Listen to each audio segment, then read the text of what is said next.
Welcome inside a new edition of Knicks in 6. I'm Rebecca, alongside my guy, Kaz. The big news this week, two things. The Cam Reddish trade, and also Kaz, the new do. I'm loving the braids. You know, I didn't get the memo that we were dressing like Nuyorican poets today. So I got the braids, you got the turtleneck, and went all black. I like it. This is a fresh start for 2022.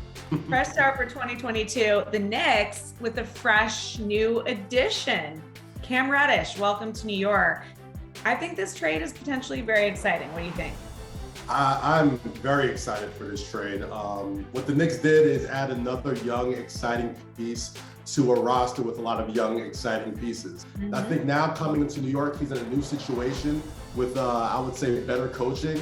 And obviously you can't understate the value of RJ Barrett being one of his teammates again and one of his running mates. And even in those times that we've seen Cam Reddish in an Atlanta Hawks uniform, he's shown some promise. He's shown to be a capable spot-up shooter. He's shown the ability to create his own shot. He's shown the ability to play some defense.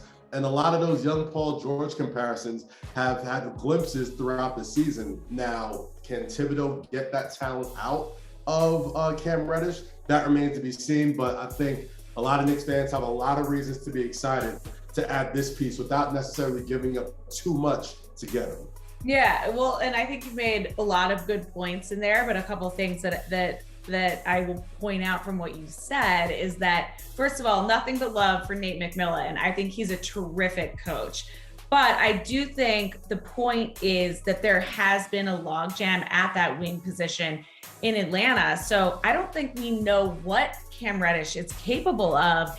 And so I do think that when you insert him into a system of coaches who really are going to focus on his development, I think the sky is potentially the limit. And what I love about Reddish is this is a guy who's a bigger wing, right? He's 6'8", physically gifted. He can run like a gazelle, similar to Kevin Knox, actually, but he's got guard skills.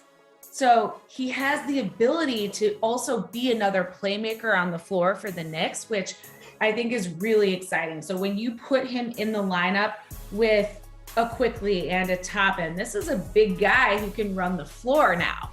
And so I think it's going to be really exciting to kind of see how he molds and fits into the system, you know, where he's going to get the minutes. You know, who do you take the minutes from? I mean, I think that's one big question the coaches are going to have here.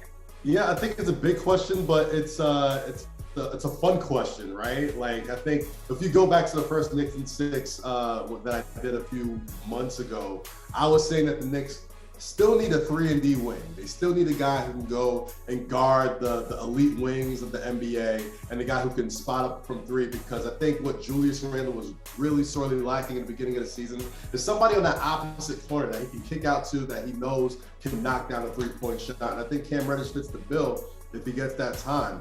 And it doesn't strike me as much of a surprise. February 7th, 2021, the Knicks also made a big season-changing move to acquire Derrick Rose from the Detroit Pistons. They gave away a young player, a pick, and we all saw how much that paid dividends over the season. Now, can this have similar effects for the Knicks season this year?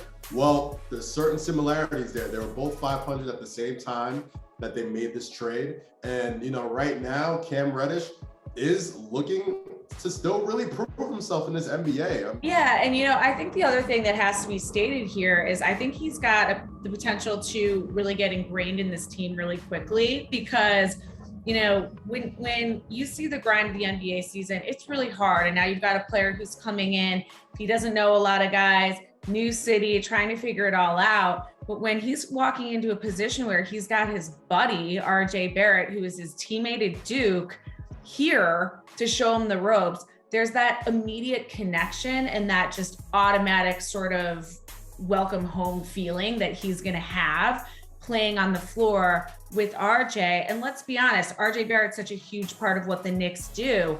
And so the fact that Cam Reddish is going to have an understanding of his game, how he likes to play, where he likes the ball, there's so many positives there where there's going to be less of that feeling out process. And so, you know, I think to me, that's also really exciting about the potential of him coming in and making an impact.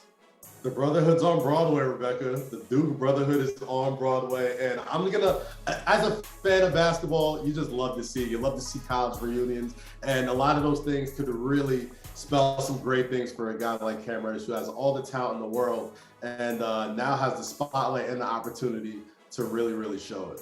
Absolutely. And let's wrap it up on this point. Not only is it Cam Reddish that it's exciting right now, but the Knicks are exciting. This is a team who's gone 7-3 in their last 10. They have a lot of momentum. There's a lot of things that are exciting that are going on right now. Mitchell Robinson is playing very well. He's kind of coming back into his own, coming off of those injuries. RJ Barrett has been terrific. Emmanuel Quickly is really continuing to develop at that point guard spot. There's a lot of things to be excited about in the second half of this season. And so this is just one more piece of it all. I think we're going to see the Knicks get ready for a great run in the second half of the season. And hey, they're going to need it if they want to get back into the playoffs, but it's theirs for the taking and it's going to be exciting. So there you go, Kaz. Fun tour as always. We'll see. We will see how it all goes down. And it's a whole lot of basketball left. All right, Kaz. Thanks for joining me. That was another edition of Knicks and Six.